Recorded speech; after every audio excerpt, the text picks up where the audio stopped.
I've offered a title for today, which comes from the Open Eye group that I've been experimenting with in NorCal, and it's Compassionate Curiosity and Somatic Attunement.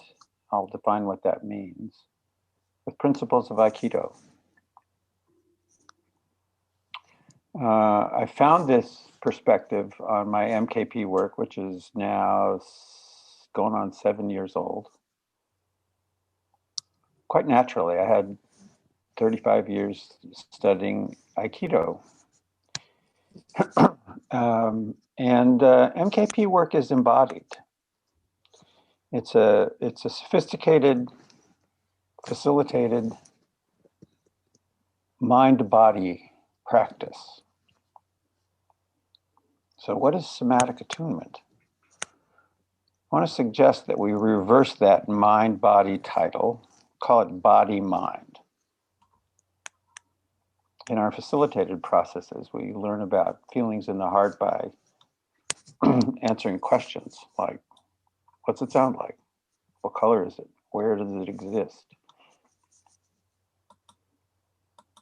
That's a cerebral way of getting into the body. It works. Okay. What I want to play with you guys today, and this is play, this is an experiment,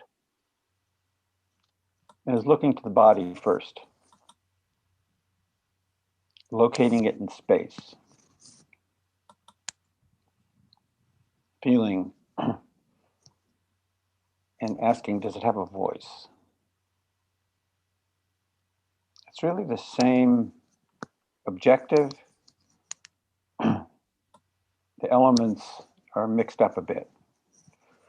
So as you recall from iGroup work, when I went to drive to iGroup, I would think about what's my work? And since this is a day of rest and play, I want to invite us to start off. We're going to do a check-in in a minute, but I want to precede the check-in with having something in mind that happened this last week that you might see as pressure. Something triggered you. I don't want you to tell me what it is. I just want you to have that in mind.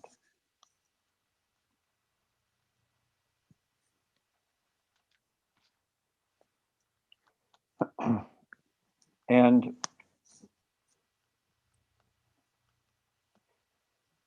want you to feel into your body and see if you can notice how your body feels when you think of that pressure. I'm not going to ask you to say anything about it at the moment, and the breakout session will discuss it a little bit, but initially I'm going to make it easy by giving you a multiple choice question that has only 3 answers. You choose the one that fits, and I'll model. When I think of the encounter that I feel as pressure, do I feel something in my body that wants to push back against it? Do I kind of cave in under that pressure? Or do I just get stiff and get rigid?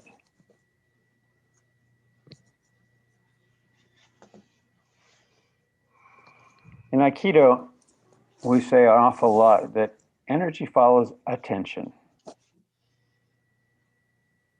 And our intention determines what we pay attention to.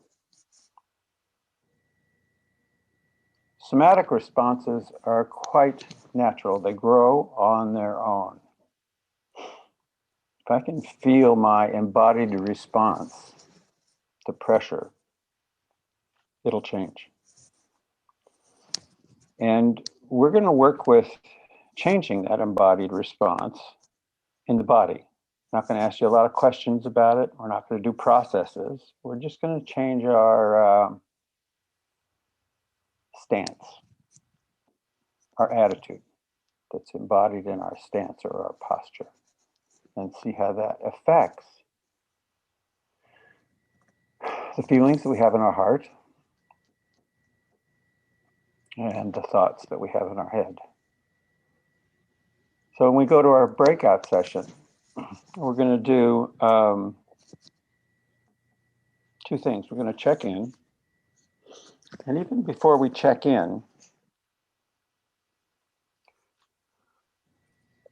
we're going to recite with our partner in the breakout session, or partners, we're going to say what the pressure was. If you can, turn it into a pressure statement, some form usually of, I'm not good enough, or somebody wants something from me. And notice that your embodied response. I stiffened up. I caved in. I pushed back. And then we'll do a check-in. And the check-in is also embodied. It's a lot about the directions. It's like calling in the directions in an I group, only it's the inner directions. So I notice I'm facing west. Most of you guys probably behind me. So notice what direction you're facing. You know where the sun came up, you know where it goes down, you know what direction you're facing. That'll connect you with all the directions. And notice, put your attention in your sits bones. Maybe sit up enough so that you can feel your body weight, whether you're slouching back, whether you're leaning forward, and do both. Move yourself a little bit on your sits bones. Move yourself equally in front of and behind the center of your sits bones. And see if you can equalize that movement and slow it down so that you can feel, slow the distance down as well as the speed. So you can find center. And then let's do right and left. If I'm facing west, on my right is north. I can lean to the north, I can lean to the south. And let that go from your sits bones. We'll get to the head in a minute. Just want you to feel those two rocker bones that you're sitting on, independent from your torso. And the center of this segment is your still point, your hara, in the way that I learned it. In Hawaii, we have an I group called Men of Na'au. Na'au means hara. We have an I group, the Men of Na'au. Take a breath and feel torso on top of that. Is your torso leaning forward? Well, lean it forward or lean it back a little bit. See if you can do the same thing, separating this upper body, which I'm going to call heart. I call the lower segment hara. Let's call this upper body heart. And see where it sits on top of the sits bones. We're locating it in space. This is also the directions. Feel the breath expanding, moving your shoulders and your elbows. And then come up into your head and see if you can feel your head as a weight. It has weight. And see if you can tilt your head back so that you can feel as much weight behind the center of your neck as in front of. And go back and forth. All right, sort of equalize that. Equalize the attention behind you. Most of the organs of the head point my senses forward, so I'm going to be aware of what's in the east behind me. And here's your check-in. Here's the model for the check-in. What's on your mind that's in your head? Just name it. No stories. We're going to do this in the breakout session.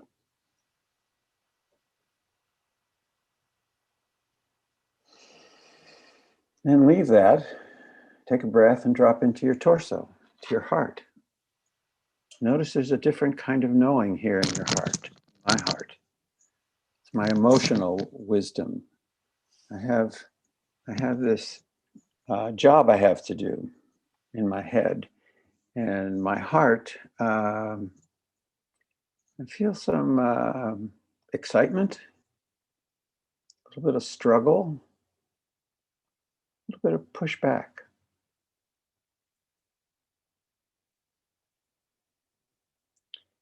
There's some enjoyment. So the anxiety is a little bit of fear, and the enjoyment is joy. Those are my emotions in my heart.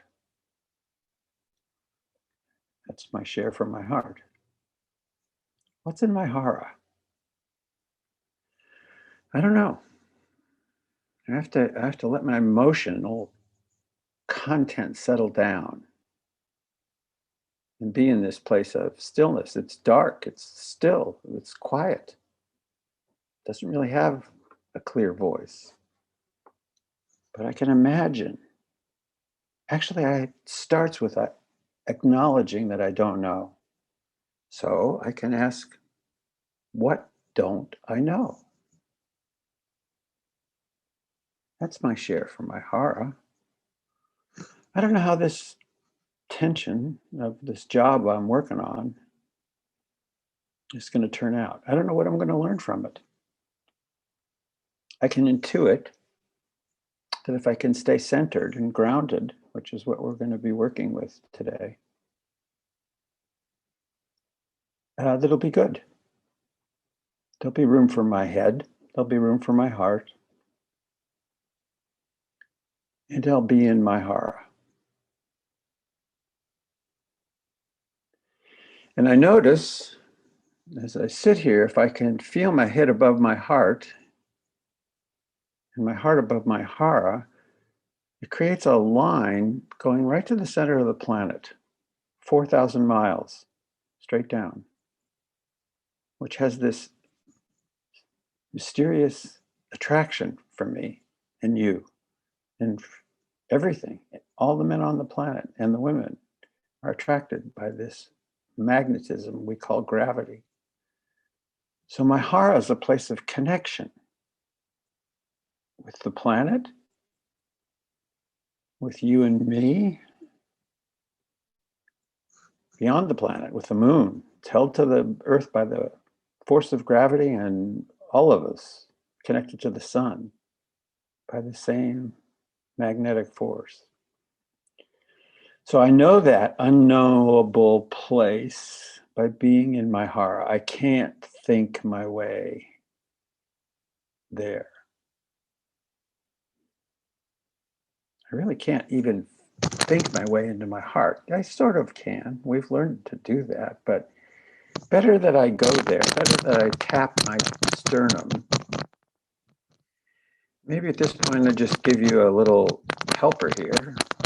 Tap your sternum a little bit, just so that your awareness is in your heart before you speak what's there. And then put your thumb over your belly button.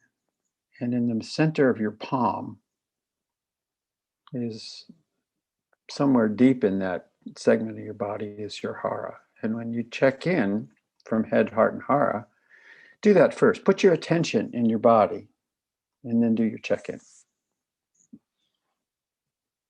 Any questions about what we're going to do in the breakout session?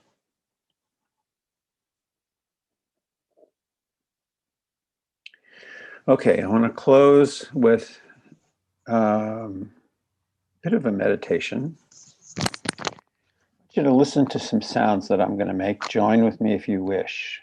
And the first sound is the sound of shushing. Second sound is the sound of humming. Sound of shushing is in the head. It's fiery.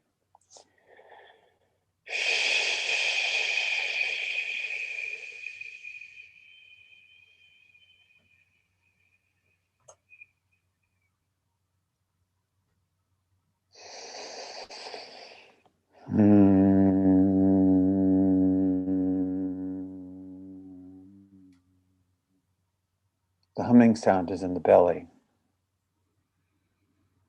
And the breath of air decides between.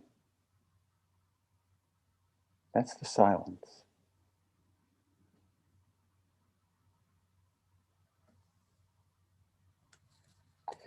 So with this embodied presence, I invite us to go into a breakout room. I'll review this again, and I'll put this in the chat, the instructions for the breakout room. Is first identify your predisposed response to pressure. You can put it in a pressure statement. You might even ask your partner to say your pressure statement. I want you to do this my way so that I can feel how I respond. And I go, oh, I'm feeling rigid. I don't know what to do, or I'm pushing back. After doing that, we'll do the check-in with one another. What's on your mind? What's in your head? What feelings are in your heart? No stories, just topic, feelings, and what don't you know? When you drop down into your hara, what do you imagine? And that'll be the end of our first breakout session. Okay, I think now we're ready to think about what I have to offer before the second breakout session, which is the opportunity to change my stance, my posture. The attitude that led me to feel like pushing back against this pressure that I felt in the first breakout session and that I talked about. Right? I'm not going to process this with a lot of questions. I'm going to get to the same result, and I think I'm going to get there faster. So for that, I want to share with you something that I want to stand up for. Those who feel like they want to experience it like I'm showing it to you, you're welcome to stand with me. You will get something out of it that you won't get if you're seated. Excuse me, I'm trying to find a different background. And you can watch this as well. From a seated position, there's lots of ways to learn this.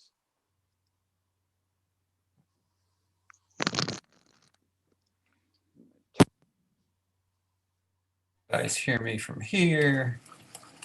And I'm going to edge this over here.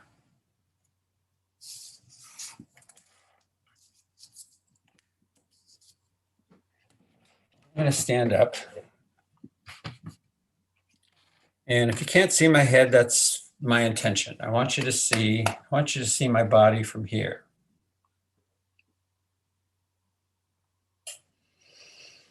Okay. So I want to take a breath. And I want to introduce three concepts from Aikido. One is center. We've begun to explore that. The other is ground. And the third one is extension. Extension is the ability, I can't extend until I have a center from which I can extend. So the center is still here. We know where this is. We've done this so far right now. And I'm going to, on top of that center, I'm going to feel my breath. I'm going to give you a little bigger picture of my shoulders. And I want you to feel what happens. Touch your sternum just for a second. What happens to your sternum when you inhale? Your shoulders and your arms are actually connected to your skeleton right here in your sternum for your clavicles, not in the back. They slide around on the back by muscles. So as I breathe, maybe you can see an expansion and lifting in the shoulders. And as I inhale, hard to do while I'm talking, I raise my sternum and my shoulders can relax down and back.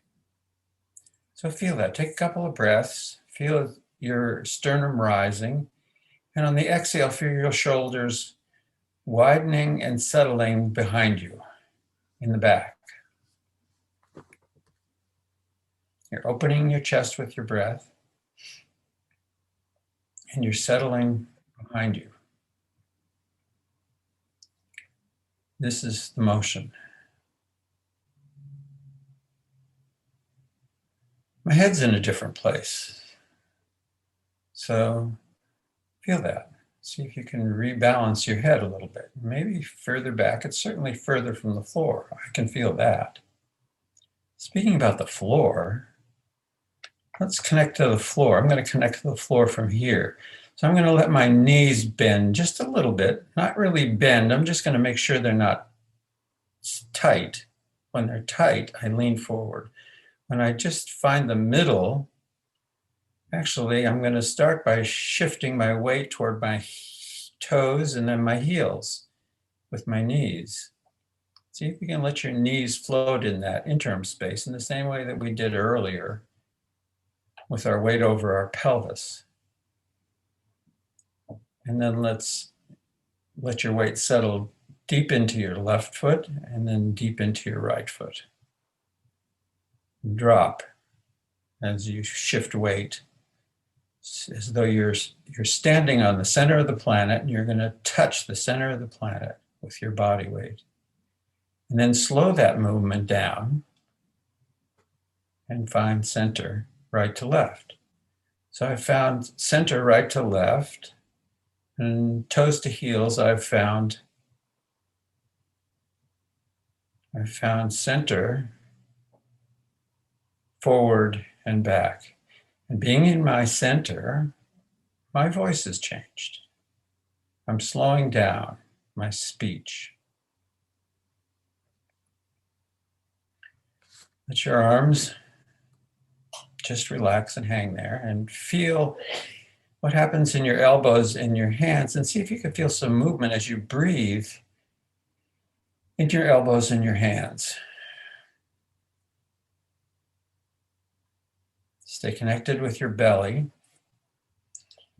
and notice that central line in your body where this movement comes from as you breathe. You're in your core, and something's coming through in my hands. I'm holding, even though I stand here, I'm holding myself in my body, but I'm holding something in my hands. So be real aware of the energy in your hands and bring them out in front of you so that you can see what they're holding, and just notice the gesture in your hands. Matter of fact, let's put our hands together in front of us. And let's just turn to the left, upper body on the lower body, and then turn to the right,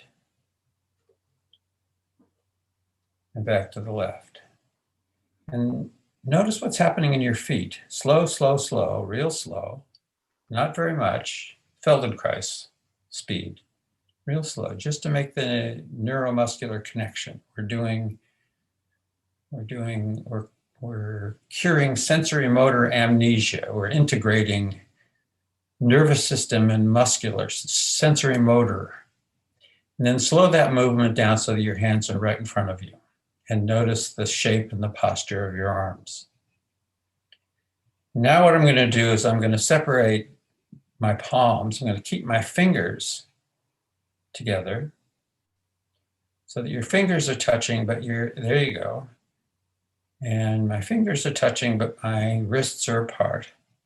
And just feel the energy between your hands. When you feel like you can feel energy between your hands, like you're holding something in this container, let go of the tips of your fingers a little bit.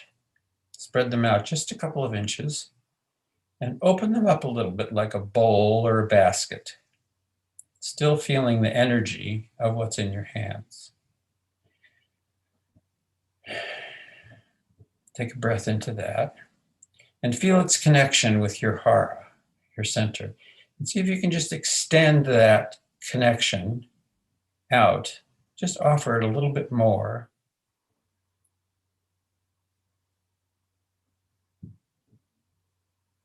So there's a little generosity. The feeling, the attitude, the attitude is generous.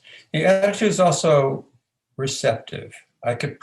You could pour something into this container. I can receive this. And what I want to begin to receive is that pressure. So I want to imagine that source of pressure of the week that we did earlier.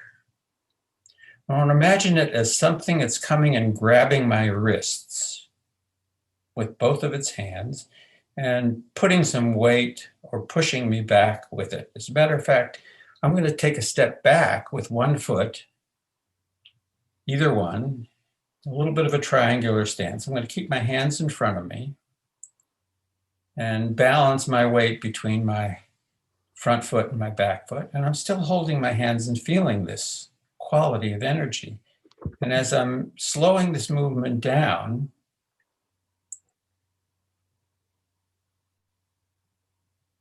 I'm feeling the weight shift in my feet, and it's going all the way up into my hands. So my generosity and my receptivity are in my hands, and my feet are connecting me to the planet. I'm a channel for this gravitational energy. In Aikido, I learned make my connection with the earth more important than the guy who's grabbing me. Stay balanced. Stay connected. And with this feeling, feel the energy between your hands and feel it flowing out to the source of pressure. You're now connected to the source of pressure and you're grounded and you're centered. Now, think about that pressure situation and the pressure statement. Remember what we did before? That source of pressure this week? Take a breath and notice your embodied response to this pressure in this posture with this attitude. It's probably different.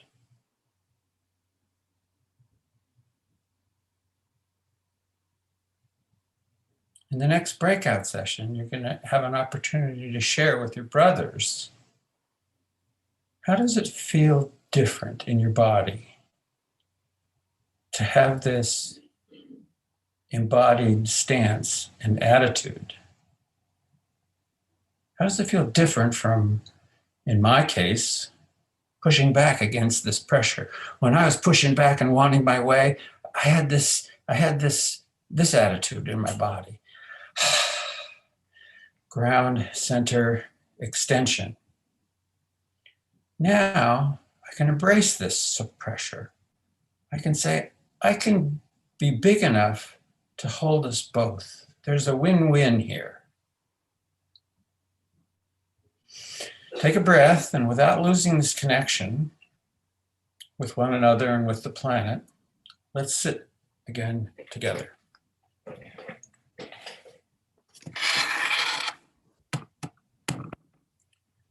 Hopefully some of you watched, I think. Some of you stood. I want to call your attention to this image that's my background. I'm going to get out of the way a little bit. The man over here, the man over on this side, is grabbing the man on this side. See the wrist grab right there? Okay. And this is the response that you just learned. Can you see the flow in that? Can you see the receptivity in that? Can you see the extension? Can you see the ground? It might have started as a wrist grab like this, and then it opened up to something different. You just did that. Now, so that we can have time to do this and share deeply about it, I'm going to invite you in the breakout session to share your takeaway from this change with one another and verbalize what does it feel like in your body to respond to the pressure that earlier was a response of tightening up and pushing back or caving in or getting rigid. Do you have a new way of responding to that pressure statement? And what insights, what do you imagine or wonder might come from this change? Everybody understand what we're going to do in the breakout session? I don't want to answer a lot of questions now. I want to give you an opportunity to do this. Then we'll come back and share and address questions. We good with that, boys?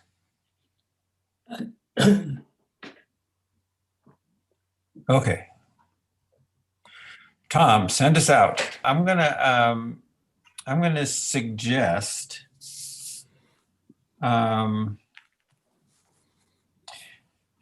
I'm going to give you some more practice. I'm going to stand up and give you some more practice. Before I do that, I want to leave you with some homework if you wish. And the homework is to transform your takeaway from this group, traditionally in MKP terms, into some kind of stretch. What might you do to reinforce what we played with here that you can take away? Or maybe an affirmation that would be helpful to you in preserving. I'm going to give you some practices to do that. And I'm not going to take the time unless you want to sneak them into your checkout. We'll have some checkout time before we leave. But I want to invite you to send them to me on email, and they can be useful to me. They can also be useful to the MKP guys who are looking at how might somatic attunement, awareness, be, or the training of that, be integrated into MKP work. So I want to show you something that you can do on your own. It's part of my practice and extend what we've learned so far a little bit further than we've taken it. And I'll take 9 minutes for that, and we'll have 10 minutes to check out. But I'm going to give you a view of my living space.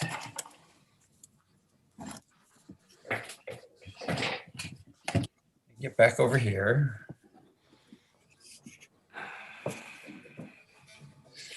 You can watch, you can stand up, you can learn different things by appreciating this in whatever way you want to appreciate this. So we've done this. We've stood up. We've dropped my attention from my head to my heart to my hara, and I'm centering and lowering this down into my legs. And I'm realizing that as my hara moves around, there's something happening in the transfer of my weight that's coming from below the floor. I want to work with that. Like a magnet attracts iron filings above a piece of paper, the earth's energy is moving in me when I'm connected to my hara. And I'm going to go back to that stance of one leg behind me and shifting my weight forward and backward. I'm going to do this practice. Initially, I'm just going to hold onto my hara so that I'm clearly like, I'm not leaning forward and leaning backwards. Notice if you're leaning forwards or leaning backwards. Here moves forward, my weight goes onto my front foot, my weight goes onto my back foot. And do that. Let your arms go now. Let your arms just hang. And shift your weight rhythmically forward and backward. You can see me doing this. And as I settle into doing this, and I'm going to keep the movement up instead of reducing it, I'm going to actually get confident about it. And as I do that, I'm noticing my hands and my arms, they flow forward. I want to distinguish between, as I come forward, I'm not lifting my arms separate from here. That difference. From here, my arms go forward and back, forward and back. I have a shape, I have a container. It's extending, it's receptive. I can put something in it. I can transform a wrist grab into something that's open. But the practice, as I learned to do this, John and I, Chris, have been doing this for many years as a warm-up for Aikido. This is what George Leonard got me started doing. so that as I shift my weight, the energy of the earth is coming out my hands and it's projecting and connecting with you or with this source of pressure. And the movement can be quite, what do we call it? Aerobic exercise movement. It's this. All right. And now I'm going to step forward and back with the other foot. And I'm going to do it again. I have a different foot in front. Do that a few times and then step forward and back with this foot. And forward and back and forward and back and forward and back. This is a practice by itself. The more you do it, the more centered, more grounded you'll become. Now watch. We talked about weapons. Chris talked about weapons. This is a weapon. It's a stick. You can use a broomstick, a hoe handle. In Aikido, when we had dojos, we had partners. I like doing this, putting the stick on the ground. My hands stay in front of my hara. If I were using this as a weapon, just to illustrate, I can move this around, but I'm moving it in front of my hara. I'm not going to go there with you now because I just want to take you. This gives me stability. Remember Moses? He's got a staff. It's like that. There's power in this connection to the earth. It's going down. All right. It's almost like, remember the staff when you had clearings in men's group? Handles the charge. All right? I'm going to rely on that staff, and I'm just going to line up to it each time. This is another way to do this with a tool. I'm going to put the tool away. I'll show you another version. Just this, with my hands, right in front of me. And notice they're not going out here, they're not going there, they're here. I'm switching what we call this triangular stance. It's called hamni in Aikido. But I'm lining up, and there could be a strike here. I could strike somebody, and he could train off that strike. All right, on the right side, on the left side. Right side, left side. I can do this. George Leonard used to say, just do this like you're going to do it all day. And then you do it easier. It becomes easier. And then I'm going to stop. And when I walk, when I go to do something, when I go to open the door, maybe I can open the door for my hara. I could open the door for my hand. I could pick up something off the stove like this. But notice if this practice informs how you open a door, how you move a piece of furniture. I could move a piece of furniture around with my hands, but it's easier if I move it with my hara and let the extension through my arms carry the power of the earth into the move. That's a lot. I'm going to sit down. I'll put you to sit down again. I've been studying Feldenkrais, awareness through movement, of late. And I knew Feldenkrais when he was alive, and he had his hands on me. But he talks about his movement integration work as addressing neuromuscular amnesia. Mm-hmm. Right? There's a forgetting of connection between our minds and our bodies that we're suffering from. Right? And it's neuro, that's the mind part, nervous system and mind. And the movement practices are instructed always to do it as slow as you can so that you can do it smoothly. All right? If you do it quickly, it's hard to make those new connections.